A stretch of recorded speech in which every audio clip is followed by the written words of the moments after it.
An improbable win by the Bucks, erasing a 24-point deficit with 10 minutes remaining, and another big game from Kevin Porter Jr. in the fourth quarter. Oh, by the way, another triple-double from Giannis, and the Bucks pick up a signature win this season. We dig into what worked for the Bucks, some trends we're starting to see, and what's the latest on that playoff picture coming up after this on Locked On Bucks.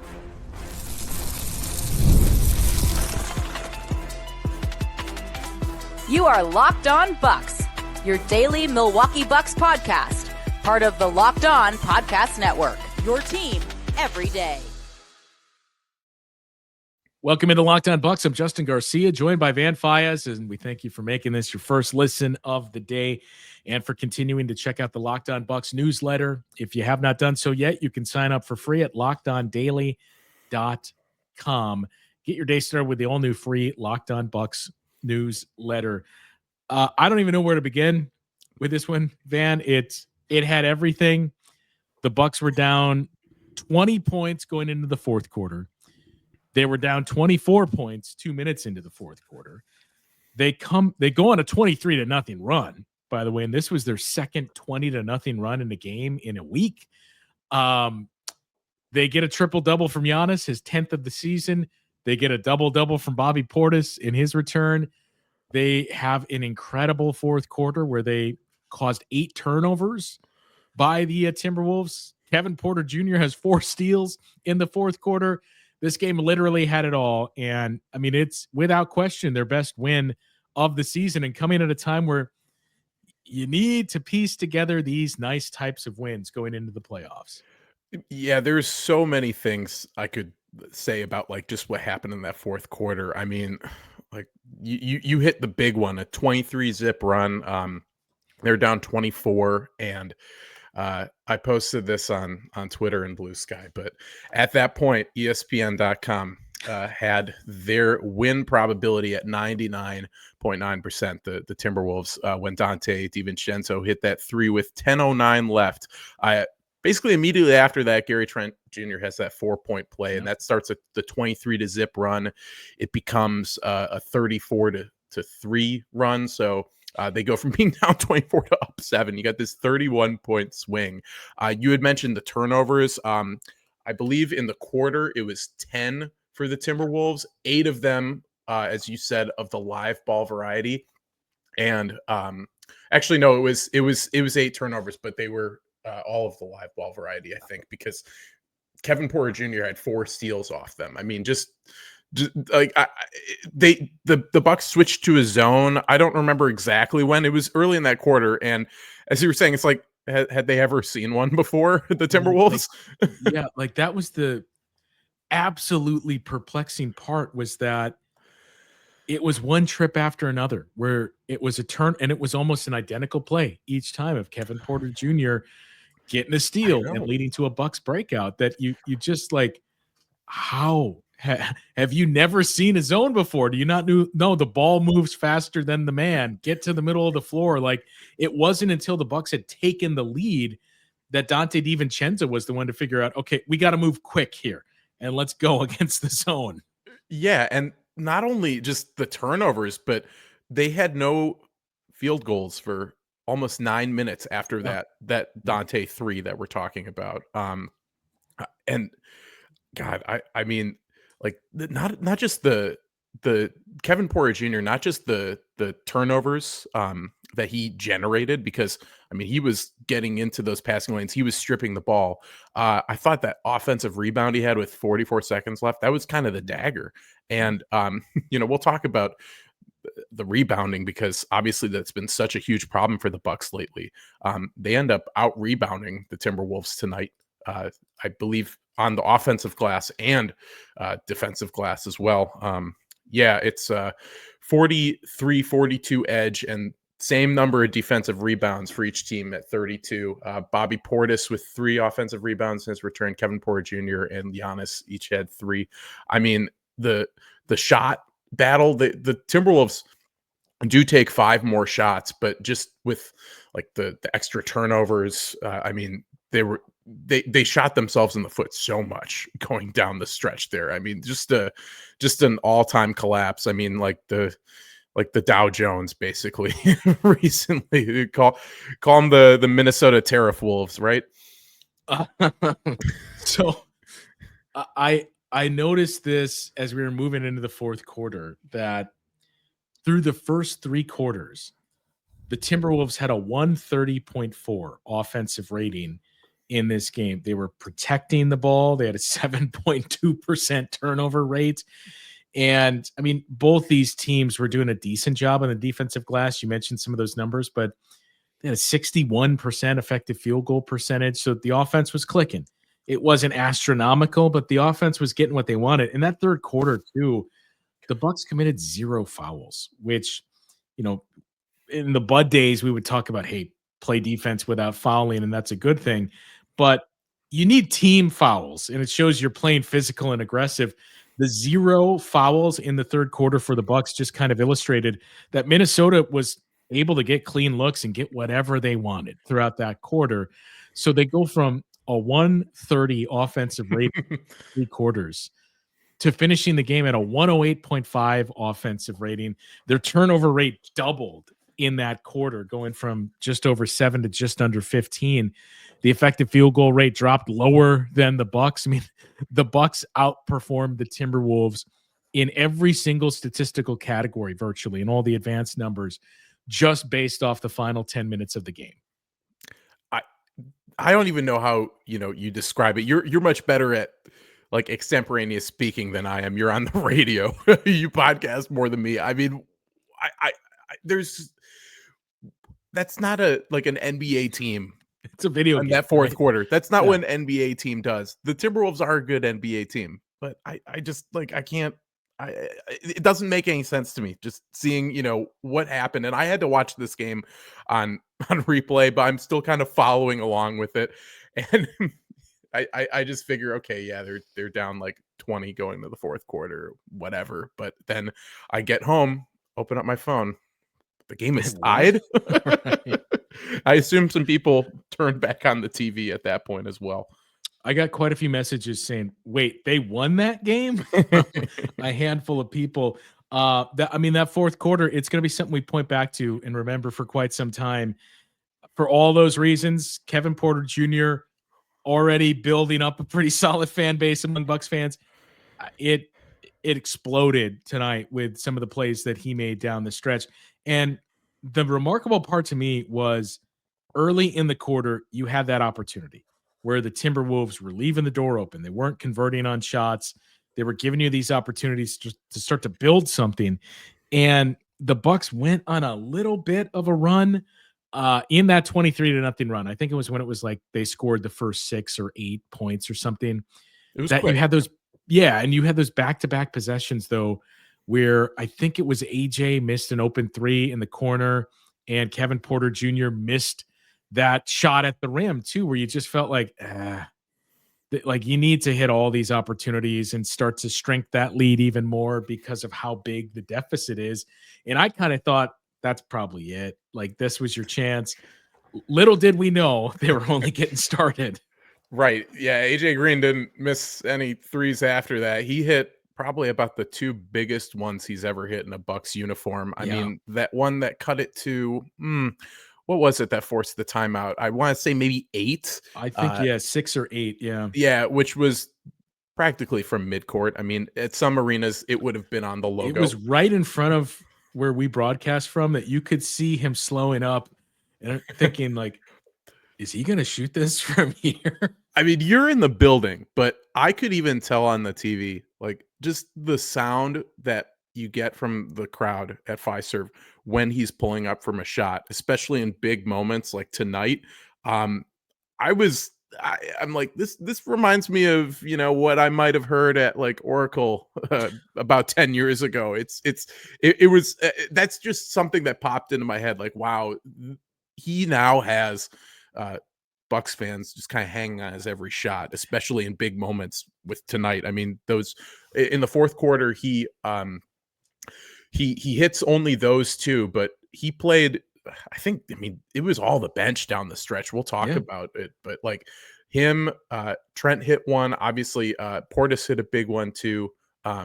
and Kevin Porter hits one too. Giannis hits one. I mean, and Minnesota, after they had gone 6 for 12 from deep in the third quarter, like just torching them, mostly Dante. Then they go 2 for 12 in the fourth. Meanwhile, the Bucks go 5 for 10.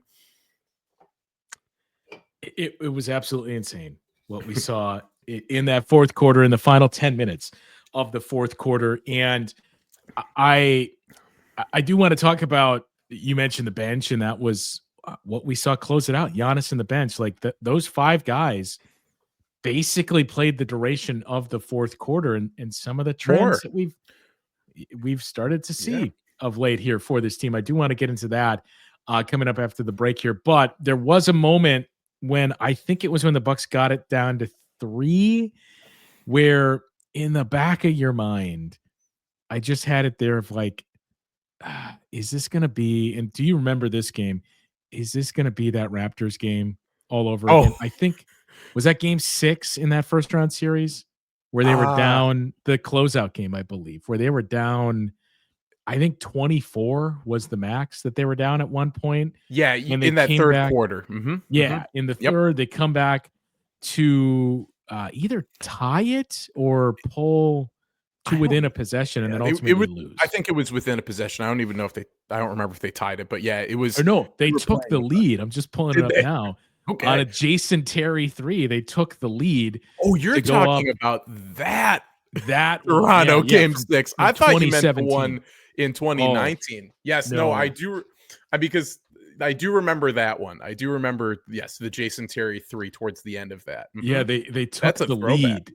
Yeah, they took the lead at 80-78, and then were outscored 14-9 the rest of the way and lose that game. Where that was the elimination game. And that's too, the series. Just, yeah, you just leave the Bradley Center deflated, thinking, "Man, I can't believe that's how the series ends." And here we are on this quest for the Bucks to get out of the first round, which, ironically enough, we're still on here. But there were some things you saw tonight that at least make you feel better about that. So we'll get into that. And what I mentioned of some of these somewhat trends I think we're starting to see here, and how Doc Rivers is using some of his second unit and some big names in the starting lineup as well. So we'll get into that conversation coming up after this on Locked On Bucks. This next segment of Locked On Bucks is brought to you by BetterHelp. Taking care of your mental health is just as important as taking care of your physical health. But traditional in-person therapy can be expensive, often ranging from $100 to $250 per session. That's where BetterHelp comes in. With online therapy, you get quality care at a price that makes sense, saving you time and money. Therapy isn't just for life's toughest moments. It can help with everyday stress, learning how to set boundaries, or developing coping skills. Having access to support when you need it can make a big difference. Your well-being is worth it. Visit betterhelp.com/LockedOnNBA to get 10% off your first month. That's BetterHelp, HELP.com/LockedOnNBA. So the big thing is this is now, 2 straight games where we haven't seen much Kyle Kuzma down the stretch and in big moments here. And I know Doc has talked about, we're still trying to get Kuz going. We're still trying to get him comfortable in the system. He has been impactful defensively for this team, but it's been a mini version of the Andre Jackson Jr. conversations on offense. And even tonight, Kuzma had some I'd like to have that one back, and some misses at the rim that he had. The interesting part too, before the game, Chris Finch had mentioned Kyle Kuzma specifically in that, I don't know what it is. I wish they would have traded him somewhere else because he's had some big games against us. And I think he has the size where he's one of the few guys that Jaden McDaniels doesn't really bother, because Kuz has just as much size.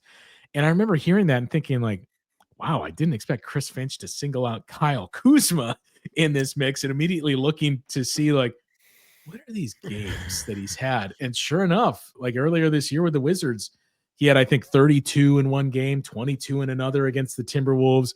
I believe his career shooting percentage against Minnesota was 40% on threes. That he's had some big games, but I think Chris Finch kind of tipped his hand too, because we saw Jaden McDaniels wasn't, who was defending him early. And it was just overall, he did get to double figures, but another one of those games where you think, okay, kind of need to see a little bit more here from Kuzma. Yeah, he's a -15 tonight. I know there are all the usual caveats about single game plus minus, but I thought it was kind of interesting how on that game on Sunday, and I said this after the Pelicans game, that he was lifted from the game right before you know the Bucks kind of made that run to take control of the game late after he had gone 1-on-3, kind of just ill-advised, and it resulted in that Reeves transition 3 on the other end. Tonight, I don't know exactly when I checked out. I think he was towards the end of the third quarter, but he, in both of these games, has been much more efficient shooting the ball, and actually on Sunday was rather good with his touch around the rim, which is, of course, that's kind of the big thing with him.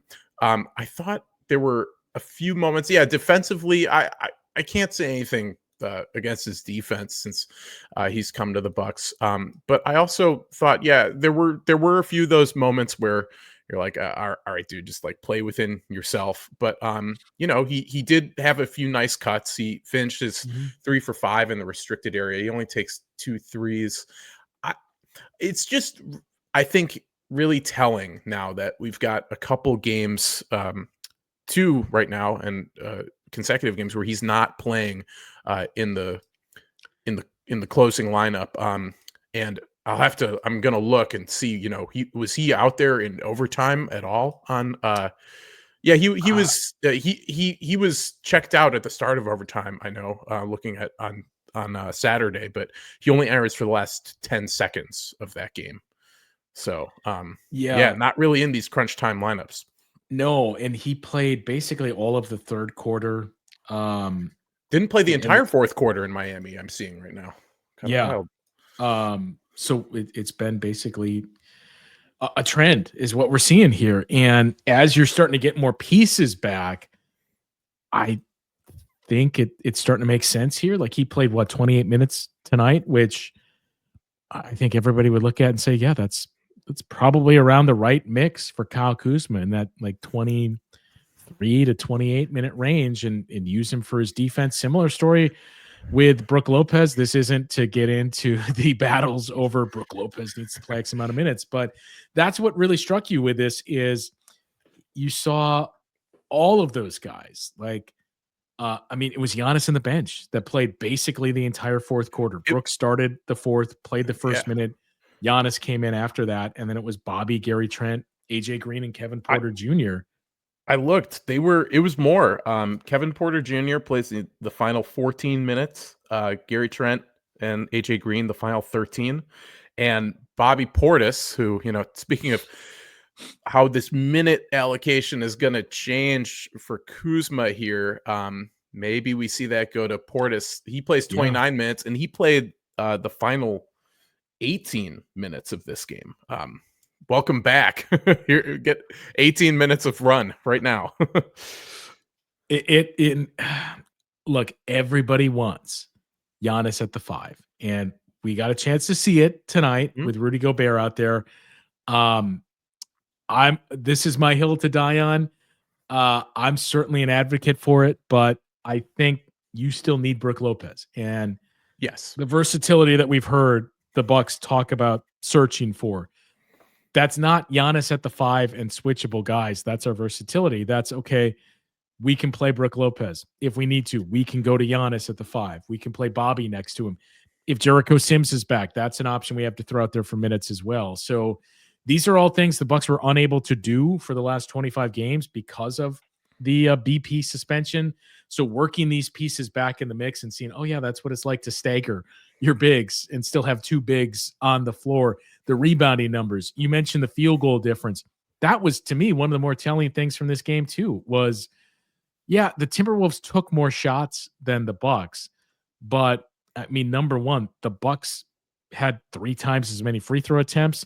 And also the difference was 5, where we've grown accustomed in recent games to seeing man, the opponent took 19 or 20 more shots than the Bucks did tonight. Yeah, not something you can come back from in like a postseason game, but 5 you can easily make up with, at the line, for example, 25 free throw attempts to the 9 for the Timberwolves. So possession battle, not really a big deal tonight. But there are a couple other things that were just like, speaking of trends that we're seeing in recent games, and like, how we've talked about the rebounds starting to maybe like hopefully starting to shift back, as you had mentioned, they were like dead last for a number of stretches tonight. 74.5% defensive rebounding percentage on the glass. That's 60th percentile. We'll take that after what's happening. But interesting to note that obviously this was spurred by a lot of turnovers in that fourth quarter, but the Bucks now they've outscored their opponent on the fast break in each of the last 3 games tonight. And they were only 1 point shy of making it 4 going back to that Timberwolves game, but they outscore the Wolves on the break tonight. Let's see, 24 to I'm sorry, 16 to 3. Is the final margin, and that comes after they do it to the Pelicans the other night. That was 24 to 13. They outscored the Heat by 2, 17-15, and yeah, like I said, only 1 point after shy of doing it against the Sixers. And I mean, this is a team that gets out on the break at a lower clip than literally any other team in the league, and not that they're completely ineffective doing it, but it's just surprising for a team that's got Giannis and now also some other fast break oriented players like Kevin Porter Jr. and Kyle Kuzma was a guy that you heard, I think, John Horst say, "Oh, we think we can, leverage him a bit more on the break." We haven't really seen that, but tonight it wasn't him doing any of that. It was all Kevin Porter Jr.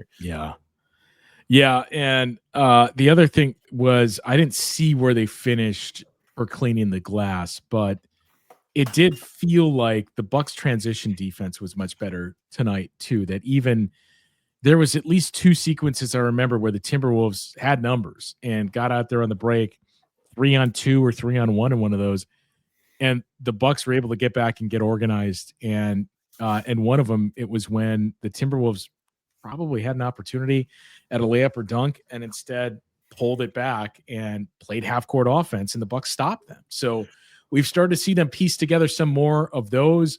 But one of the more remarkable parts from this game, not just the 24-point deficit that they overcame in the fourth quarter, which is the largest fourth quarter comeback in the shot clock era, I believe, for the Bucks. No kidding. But where they were at halftime, on the one hand, you felt like, man, to only be down 11, I think it was at the half, like, all right, I'll take it for how the Bucks have shot the ball and what the offense has looked like here. And then you looked at the stats too and saw no one's in double figures. Giannis has taken 5 shots, like up and down here. I think you're pretty lucky to be in the spot you're in. And the third quarter was just an absolute disaster after that.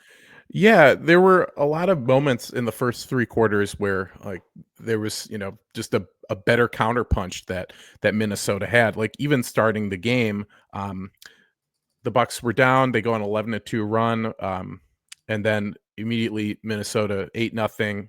It becomes a 13-4 run, and the Bucks no field goals for 4 minutes. Then in the second quarter, they have some kind of similar issues where Bobby Portis makes a jumper to tie it at 36. Then immediately 2 quick threes by the Wolves, starts a 12-zip run.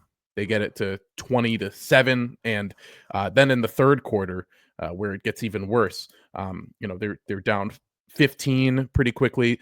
It gets cut to 8, but then it's back to 18.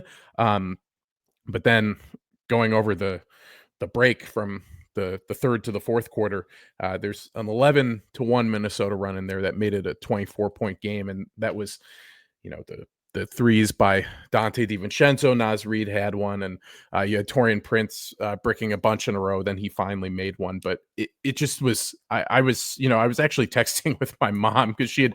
I texted her like, "Did you see that comeback?" She said, "No, it looked like they were just not able to get over the hump. They kept doing what I'm talking about. I went and switched to the Brewers. I'm like, you should turn it back on and see what happened because they got over that hump." They got over that hump, and we are, like we said, we're going to remember this one for quite a while. The comeback that the Bucks had, the performances from Kevin Porter Jr., from Giannis, who, by the way, has been off to put it mildly, an incredible start to the month in April. Some eye-popping numbers that we will get into with Giannis and what we've seen from him. A recap of Bobby Portis in his return and what he's brought to this team, and capping off what was overall a very bizarre day that started with some news in the Western Conference and capped with this Bucks comeback later on in the evening. So we'll get into that conversation coming up after this.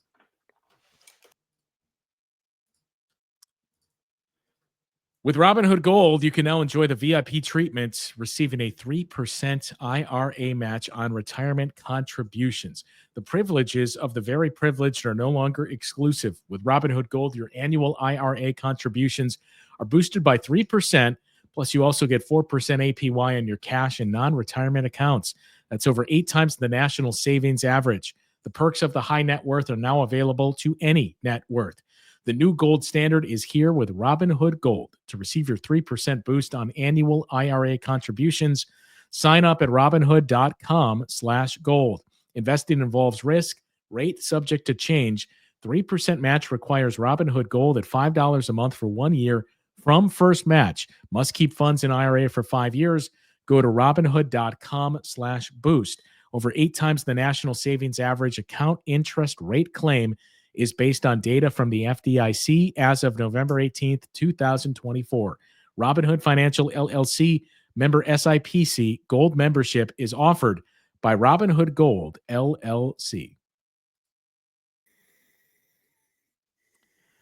So not to be lost in the shuffle here, but Bobby Portis returns and records a double-double with 18 points and 10 rebounds, 3 offensive rebounds, too. I thought in the early going, Bobby looked and like this, to be clear, was probably a good thing for him, but it looked like kind of like when Kyle Kuzma first arrived in Milwaukee, where you're the new guy, you don't want to disrupt anything. Like, I'm just going to set screens and pass the ball, and I'm just going to be here. That's kind of how Bobby played for the first handful of minutes he was on the floor. And then you start to see the comfort level rise and Bobby Portis start to give you some more offense. I liked that early sequence he had where he had the offensive rebound that he just followed up with a floater sort of late in that first quarter, and then he got a lay in. I mean, and then his part in the closing lineup, obviously, like even not from a scoring perspective, I thought was pretty nice too. We just have seen a lot, I think, earlier in the season, kind of like you're saying with Kuzma, where it's just like you need Bobby to play within himself. And maybe like I think it was Doc was saying that Kuzma is just sort of trying to find his way in the offense a bit right now, and that might be just like a diplomatic way of putting some of the things we've seen from Kuzma. But I see some of those tendencies, from Portis too, and it's one of those things that can hurt you in a postseason matchup, especially. But maybe I thought it's really interesting. There was a quote from Eric Name that he got after the game about we haven't talked about the little dust up between Rudy Gobert and Kevin Porter Jr., but you could see that Bobby, obviously Giannis was the first one over there to like restrain KPJ, but then you could see Bobby over on the sidelines like really going at Kevin Porter, like, dude, look at the scoreboard, like you got to take it easy. And Doc had said after the game to Eric, when Rudy and Scoot, that's what they call Kevin Porter, thing got going, Bobby came over to me and said, "Coach, we got to calm Scoot down." Uh, and when I heard that, I knew we were in a good place. And I'm thinking to myself, like, wait, Bobby Portis, the guy who Chris Middleton had to come over to in Game 6 of the NBA Finals, just be like, chill out, man. Bobby Portis, the shoe is on the other foot now. That was one of the more striking comments that I heard from Doc in the post game as well. Oh, okay. So Bobby's the guy that's calming things down now. Like I said, playing within himself. I mean, look, it was important to get the first one out of the way for Bobby, and that was my big question coming into this, was just game conditioning, right? Like Doc talked before the game about everything that he was able to do, and we had heard too the reports of what the Bucks were doing, when they had the opportunity afforded to them, they would bring in players from the herd and just go through scrimmages and try to keep Bobby connected and in a game shape of sense with things like that. But it's never, and he mentioned this before the game too, it's never going to replicate a full NBA game. So you can say like, Bobby's got this and Bobby's in shape, but it's still, game shape is entirely different. So I was curious to see what that was going to look like. And look, it was only one game, but there was nothing noticeable there. It was basically the Bobby Portis we've been accustomed to seeing. And as we've said many times, when you look at where the problem really lies for the Bucks, it was the rebounding, was basically everything. That was the linchpin to all the struggles they have been going through, because if you don't close out the possession, it changes everything with what the opponent is able to get to, and second chance points and things of that nature, putbacks, right? Like that's why their defense had really taken a step backward and struggled of late, because they were giving up all those offensive rebounds to opponents and losing the numbers game in the sense of the opponents are just getting more cracks at the apple.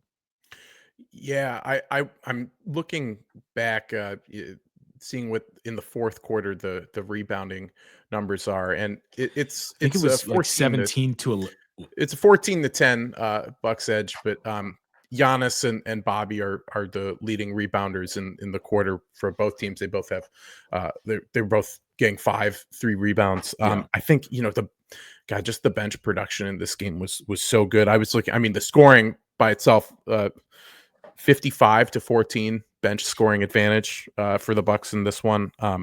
And Gary Trent, most 3-pointers by a Buck reserve in franchise history. He surpasses Michael Redd today. I think like if those reserve lineups with Portis, obviously when Portis was out and Jericho Sims came in the rotation, if those groups are able to soak up defensive rebounds and finish those possessions, that's going to go such a long way, because we've seen in recent weeks that, especially in games that Giannis has missed, when Brook Lopez isn't on the floor, like unless it's like on Sunday night where you have guys like AJ Green boxing out for Brook Lopez and he's getting the rebounds.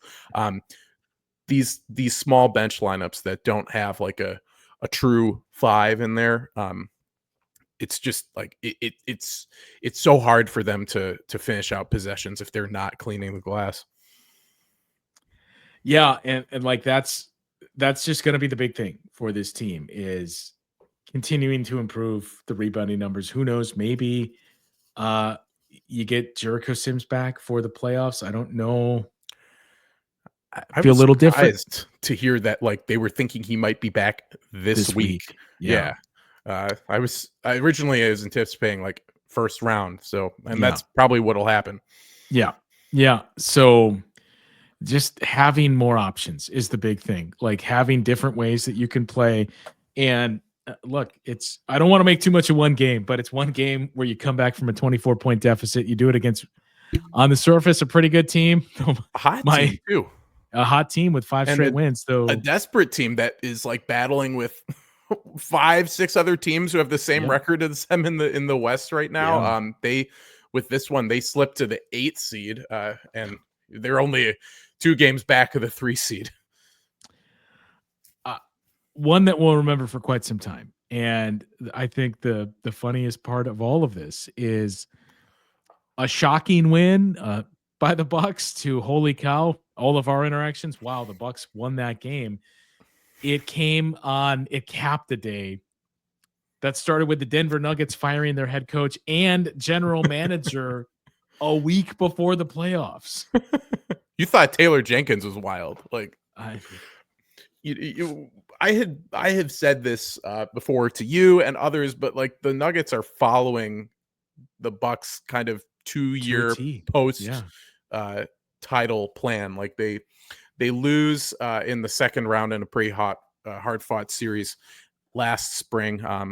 They didn't have the injury problems that the Bucks had in 2022, obviously with Chris Middleton in that series loss. But now this year, I mean, looking at just how they've played lately, they've lost 4 in a row, 7 of their last 10 at least. And I just kind of assumed that like this offseason, there were going to be heads rolling, if not like just player movement. It's just probably something up top. I was expecting Malone to be one of them, but after the season. And I mean, I gotta say, like, there are a lot of Bucks fans out there who have been critical of the job that John Horst has done since the championship. Just go look at what Calvin Booth has done with or did with the Denver Nuggets. If you think, if you think it was bad letting PJ Tucker go, well, how about it? What is it? Two in a row? You lose Bruce Brown and then you lose Kentavious Caldwell Pope just for nothing. I mean, yeah, I did see. I think it was Ryan Russillo say something today about, well, do you think Nikola Jokic is gonna ask out of this? It's like, okay, well, at least the media is being consistent here, because the same spot in the Bucks cycle, we started hearing it again, regardless of whatever extension had been signed. And Jokic is, I don't even know if he's probably extension eligible or something. But yeah, at least they're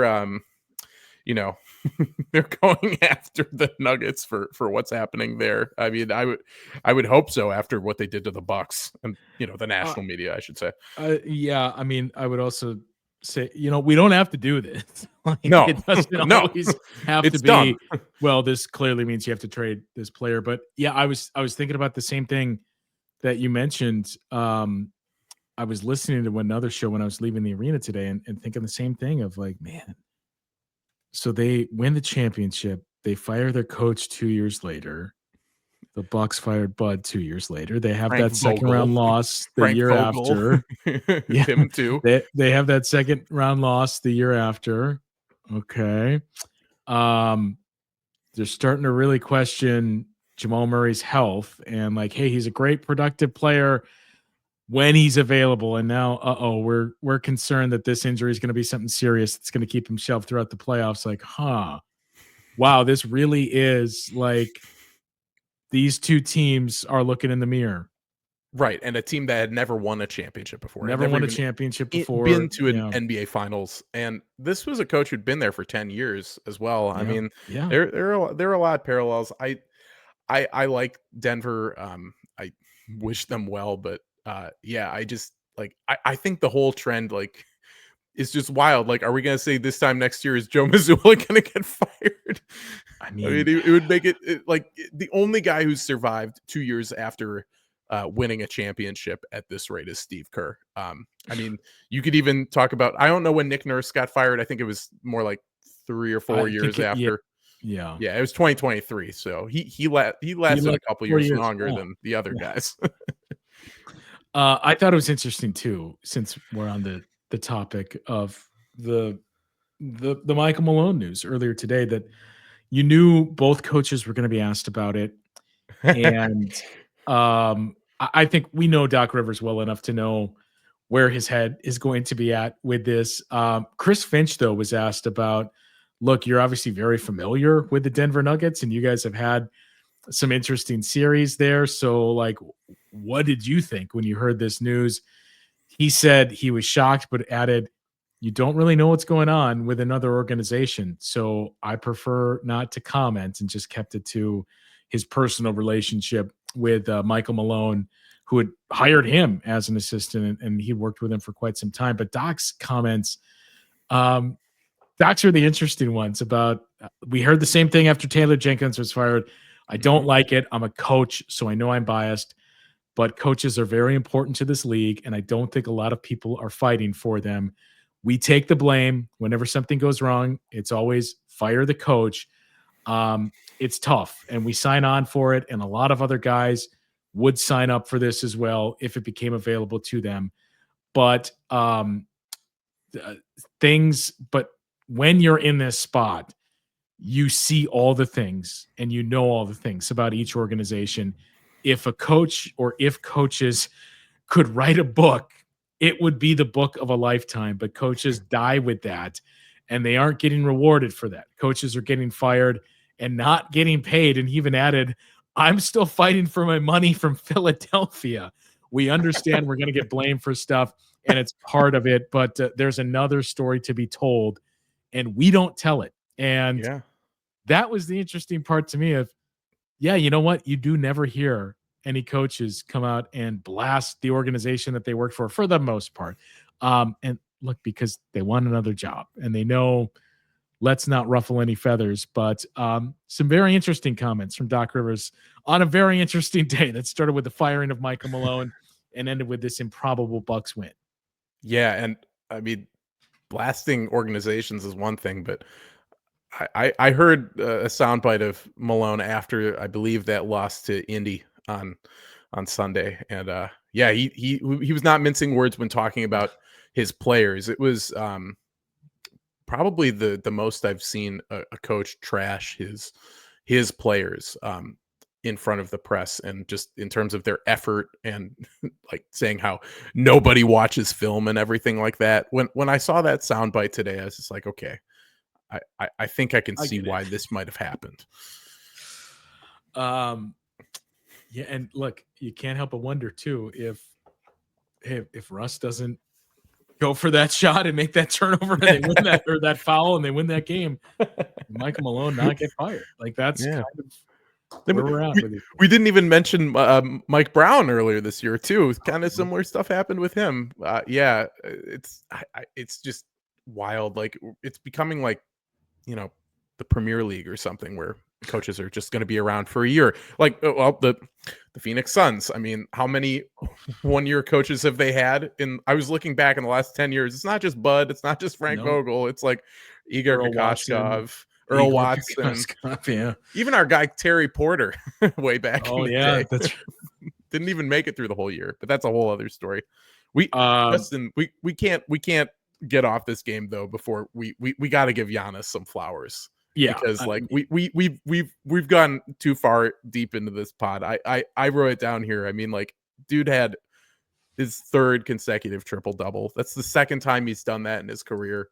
And you know when the last time he did it was? You might have seen the post game notes, but last time he did it was March of 2021. So what happened a few months after that? Yeah, he is averaging just under 33 points. 12 and a half rebounds. Player of the week. Player of the week from yesterday. Yep. 12.3 assists per game to start the month of April. Only less than 2 turnovers per game, only 1.8 turnovers per game. And he leads the league in assists in the month of April. Is that right? He has been incredible. Well, it's interesting tonight, like, because he's had a few games, like recently the Philadelphia game and this one, where he's clearly coming into the game looking to set up his teammates. Yep. He has, as we saw, I mean, only 2 of 5 from the field in the first half, 6 points, 5 rebounds, but 6 assists. His second lowest scoring output in a half this season. But you know, he obviously ends up with 12 points in the fourth quarter that you know helped them cap the game. But I'm curious what you think. I mean, the Bucks in the first quarter in this winning streak, actually, it's been kind of a struggle. I look back their last 4 games, their offensive rating in the first quarter is 24.3. That's 22nd in the league. I mean, do you think Giannis, like, should he be a little more aggressive to start off these games? I mean, obviously it's ending up just fine, but Yeah, I mean, should I we think quibble with the we'll all process? yeah, we'll all gladly take the trade off if it's, hey, the fourth quarter offense is much better now. It's the first quarter where it's kind of It's so true. so. It's Um, reversed. yeah, and look, I mentioned this on other shows, and it was another thing that Chris Finch talked about before the game. Doc talked about it after one of the recent games too. But like, to preface this as many times as I can, none of us are suggesting the Bucks are better off without Damian Lillard. But you've heard Doc talk about like clarity that comes into play when Giannis is our point guard. It's Giannis and role players. So like, just find the right spots. He'll find you. Trust the pass, and he'll get it to you.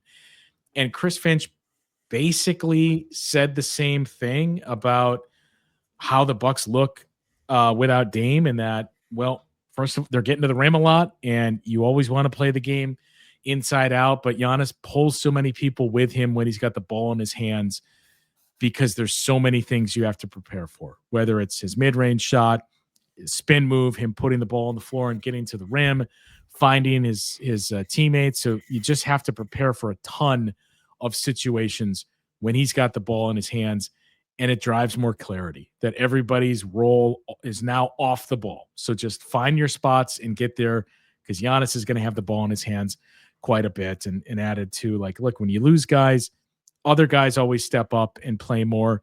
There's things that Dame does that they cannot replicate with anybody else on this roster. But the big part was, yeah, I think this is a group that just has a ton of clarity, that we know Giannis is going to control everything, and I'm just going to get open looks and make the most of it. And he's got that little half sleeve now with his shoulder thing. He's got the half undershirt thing. I thought that was kind of neat. Yeah, I just looked it up though. The Bucks in the fourth quarter in the last 5 games, second best offensive rating in the league and third best defensive rating. So 28.5 net. Guess who is first in both offense and defense over the last Minnesota 5 games? Timberwolves. They're also a team who's won 5 straight games, but it's not the Timberwolves. It is the Indiana Pacers. Yeah. Who won tonight after being down by 14 to our friend Chris Middleton and the Washington. To Chris Middleton's team, but yeah, no, Chris Middleton yeah, it's true. He down for the season.